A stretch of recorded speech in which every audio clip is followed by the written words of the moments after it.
तिथि पड़ रही है और नवरात्रि का 7वां दिन भी पड़ रहा है। शारदीय नवरात्रि आश्विन माह की सप्तमी तिथि है और यह सबसे बड़ी तिथि है क्योंकि यह आश्विन माह में पड़ने वाले तिथि है। इस तिथि का सबसे बड़ा और विशेष महत्व होता है और इस दिन माता रानी का 7वां दिन भी है। माता रानी हमारे बीच में है। महाराज इस दिन मात्र 108 चावल के दाने और 3 तुलसी पत्ती वाला उपाय, नवरात्रि के 7वां दिन सोमवार इस उपाय को अवश्य करना चाहिए। देखिए, यह आश्विन माह की सप्तमी तिथि है और इस नवरात्रि की 7वां दिन है। आप सभी को पता है यह साल में केवल एक बार ही आती है। इस दिन केवल यदि इस एकमात्र उपाय को कर लेते हैं तो महाराज जो भी हमारे जीवन में जो समस्या चल रही है, धन संपदा में कमी, कार्य में वृद्धि ना होना, घर में दुख कष्ट, सारी समस्या समाप्त होती है क्योंकि यह उपाय एकमात्र आश्विन मास की सप्तमी तिथि और विशेषकर नवरात्रि में किया जाता है। पूरा साल निकल गया हो, आपने इस उपाय को आज तक किया ही ना हो, पूरा साल निकल गया हो, तो महाराज विशेषकर मेरी माता बहन नवरात्रि के 7वां दिन आश्विन माह की सप्तमी तिथि यानी सोमवार के दिन उपाय को अवश्य कर ले। देखिए, आप सभी जानते हैं कि मां दुर्गा का यदि कोई प्रिय उपाय है तो वह 108 चावल के दाने 3 तुलसी पत्ते वाला उपाय है और विशेष सोमवार। और आप सभी को पता है कि सोमवार का यदि कोई सा सबसे बड़ा उपाय है तो वह केवल मात्र 108 चावल के दाने और 3 तुलसी पत्ती वाला उपाय है। आने के दिन सबसे बड़ा दिन किस समय करना है यह बात हम आगे करेंगे। तो देखिए, ये 29 सितंबर सोमवार आश्विन माह की सप्तमी तिथि और नवरात्रि का समय आपको इस उपाय को करना है। मेरी कई सारी माताएं बहनें नवरात्रि में व्रत रखती है और पूजा पाठ करती हैं। उनसे विशेषकर निवेदन है, नवरात्रि के पावन पर्व पर एक छोटा सा कार्य रात्रि के समय अवश्य करें। अब देखिए महाराज, यदि आपके घर का कोई भी एक व्यक्ति इस दिन मात्र 108 चावल के दाने और 3 तुलसी पत्ती वाला उपाय कर लेता है तो जो भी पूरे घर परिवार में समस्या चल रही है वह सारी समाप्त होती है। भक्तों, शिव महापुराण की कथा में बताया गया है कि आश्विन की सप्तमी तिथि का सबसे बड़ा विशेष महत्व होता है क्योंकि मां दुर्गा हमारे बीच में होती हैं। जैसे कि 29 सितंबर सोमवार, देखिए नवरात्रि का 7वां दिन और सप्तमी तिथि भी पड़ रही है। यदि हम आश्विन माह में छोटे से छोटा दिन कोई सा भी उपाय करते हैं तो उसका फल तो हमें अवश्य ही मिलता है, लेकिन यदि सप्तमी तिथि पर करें तो उसका फल 100 गुना बढ़ जाता है। और मां दुर्गा विशेष नवरात्रि का 7वां दिन मात्र 108 चावल के दाने और 3 तुलसी पत्ती वाला उपाय 29 सितंबर सोमवार इस उपाय को अवश्य करें। आप सभी को पता है कि यदि सोमवार के दिन का यदि कोई सा उपाय है तो वह महाराज केवल चावल और तुलसी के दीपक वाला उपाय है और ऐसे मौके बार बार नहीं मिलते। देखिए महाराज, यदि हम नवरात्रि के इस विशेष पावन पर्व पर माता रानी के समक्ष और उनके इन विशेष दिनों पर यदि हम उपाय करते हैं तो महाराज ये उपाय और विशाल अत्यंत बलशाली हो जाता है। तो पीकर पर हमारे जीवन में चल रही कठिनाइयों समाप्त होती है। जैसे कि पितृदोष, कालसर्प दोष, वास्तु दोष, उसी प्रकार से हमें मात्र 108 चावल के दाने और 3 तुलसी पत्ती वाला उपाय को करना है। 29 सितंबर सोमवार सबसे बड़ा दिन आश्विन माह सप्तमी तिथि और नवरात्रि के 7वें दिन पर करना है। ऐसे मौके बार बार नहीं मिलते, केवल वर्ष में एक बार ही इस उपाय को करने का मौका मिलता है। देखिए, मेरी कई सारी अन्य माताएं बहनें हैं जिन्होंने इस उपाय को आज तक किया ही ना हो और उन्हें इस उपाय के बारे में पता नहीं परे कर उन्होंने अन्य माताएं, लेकिन आपको कारे में पता नहीं परे में न मंदर ही ना हो।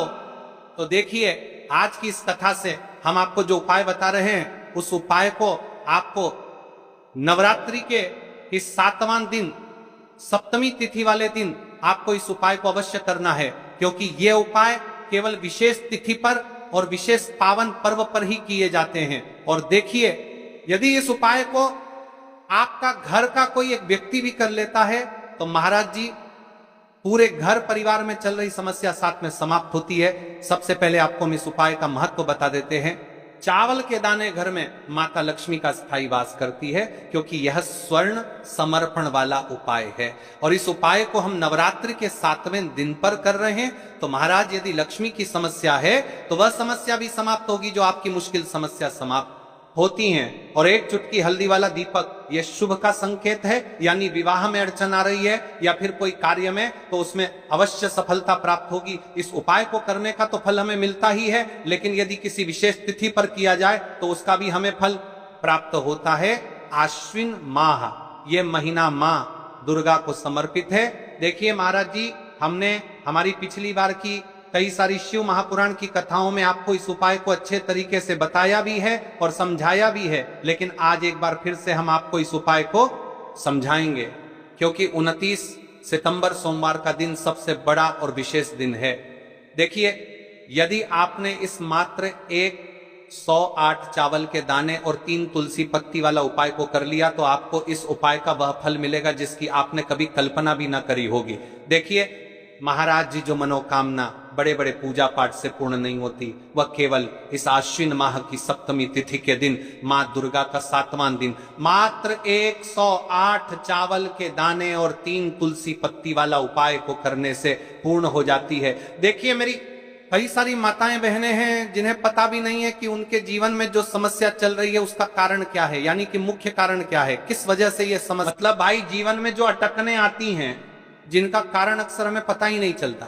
देखिए महाराज, आपके जीवन में जो भी समस्या चल रही है, वह काल सर्प दोष, वास्तु दोष या फिर कोई अन्य समस्या, आपके घर में माता लक्ष्मी का स्थायी वासना होना, बार बार लड़ाई झगड़ा या फिर विवाद होना, यह सबसे बड़ी समस्या है।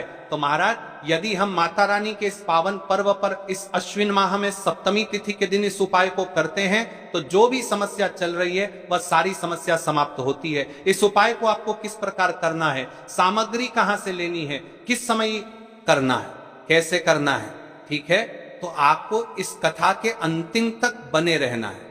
देखिए, हम राशि से जुड़ा भाग्य भी बता रहे हैं और भाग्य में चल रही परेशानियों को भी बता रहे हैं। तो यदि आप अपनी राशि से जुड़ा भाग्य जानना चाहते हैं तो अपना नाम और अपनी राशि से कमेंट बॉक्स में अवश्य लिखें। तो चलिए भक्तों, अब उपाय की तरफ चलते हैं। अब बात करते हैं कि इस उपाय को किस समय करना चाहिए।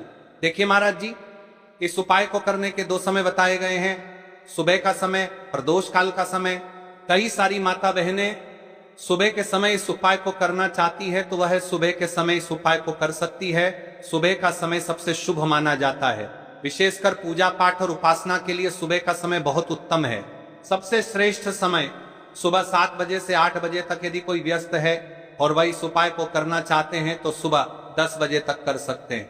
और यदि कोई माता बहन चाहे कि वो 12 बजे से पहले कर लें तो भी मान्य है, बस इतना ध्यान रखना है कि दोपहर 12 बजे से बाद नहीं होना चाहिए। अब देखिए, महाराज की बात कर लेते हैं प्रदोष काल के समय के बारे में। प्रदोष काल का समय दूसरा श्रेष्ठ समय है प्रदोष काल। प्रदोष काल का अर्थ है संध्या के समय का वह विशेष मुहूर्त, सबसे श्रेष्ठ समय शाम 5 बजे से 6 बजे तक। यदि इस समय न हो पाए तो रात 8 बजे तक कर सकते हैं, लेकिन याद रखिए 8 बजे के बाद ये उपाय न करें। अब कई सारे लोग कमेंट करके हमसे ही समय पूछने लगते हैं कि महाराज जी आप ही बता दीजिए सबसे उत्तम समय कौन सा है, कौन सा समय चुने। यदि आप प्रदोष काल में करें तो दीपक साथ ले जाएं, यदि आप सुबह करें तो गंगा जल साथ रखें।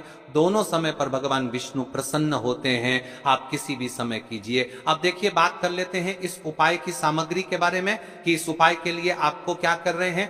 बादों के लिए कर रहे हैं, इस बात के बादू के लिए कर रहे हैं, बादू के लिए कर रहे हैं कि बादू के लिए कर रहे हैं, बादू के लिए कर रहे हैं कि समय पर बादू के लिए क्या क्या सामग्री चाहिए। 3 तुलसी पत्तियां ताजी हों तो उत्तम।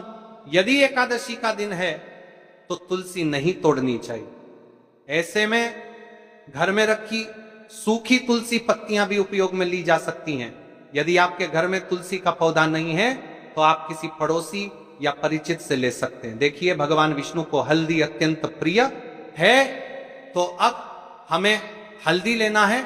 1 चुटकी हल्दी रसोई घर की हल्दी चलेगी, शुद्ध हल्दी का प्रयोग करें। अब इस उपाय को करने के साथ में हमें एक दीपक भी लेना है महाराज, ठीक है। एक दीपक, लंबी बत्ती का दीपक प्रदोष काल में करने पर दीपक अवश्य जलाएं। थोड़ा सा गंगा जल सुबह के समय करने पर गंगा जल का उपयोग करें। भगवान विष्णु की प्रतिमा या चित्र, भगवान विष्णु, श्री राम या श्री कृष्ण की प्रतिमा रखें। अब हम इस उपाय की पूरी विधि विस्तार से समझते हैं। शुद्धि और प्रारंभिक प्रार्थना, सबसे पहले आप स्नान कर लें या कम से कम हाथ मुंह धो लें, स्वच्छ वस्त्र पहने और पूजा स्थान को साफ करें। दोस्तर के परतान भगवान विष्णु की प्रतिमा के सामने आसन बिछाएं, तुलसी से प्रार्थना करके 3 पत्तियां लेना। हे माता तुलसी, मेरे जीवन में अनेक कष्ट हैं, मैं आपसे विनम्रता पूर्वक 3 पत्तियां ले रही हूं, कृपया मेरी मनोकामनाएं पूर्ण हो। अब 3 तुलसी पत्तियां तोड़ लें, हल्दी लगाना। अब उन 3 पत्तियों में से 2 पत्तियों पर हल्दी की छोटी छोटी बिंदी लगाएं। यह पत्तियों में बिंदी शुभता का प्रतीक है, ऐसा करने से पत्तियां और भी पवित्र हो जाती हैं। दीपक या गंगा जल का प्रयोग, यदि आप प्रदोष काल में है दीपक जलाएं, यदि आप सुबह कर रहे हैं गंगा जल का स्पर्श करें। 2 तुलसी पत्तियां अर्पण करना। आप जिन 2 पत्तियों पर हल्दी लगी है उन्हें भगवान विष्णु की प्रतिमा के सामने अर्पित करें और कहें, हे श्री हरि, मैं आपको ये तुलसी पत्तियां अर्पित करती हूं, कृपया मेरी मनोकामनाएं पूर्ण करें, मेरे कष्ट दूर करें, मेरे परिवार में सुख शांति लाएं। नमो नारायणाय। अब अपनी समस्या या मनोकामना स्पष्ट रूप से बोलें। जैसे मेरे घर में कलह है, कृपा कर इसे दूर करें। मेरे घर में कलह, मेरे बच्चों को शिक्षा में सफलता मिले, मेरे घर में धन की कमी दूर हो।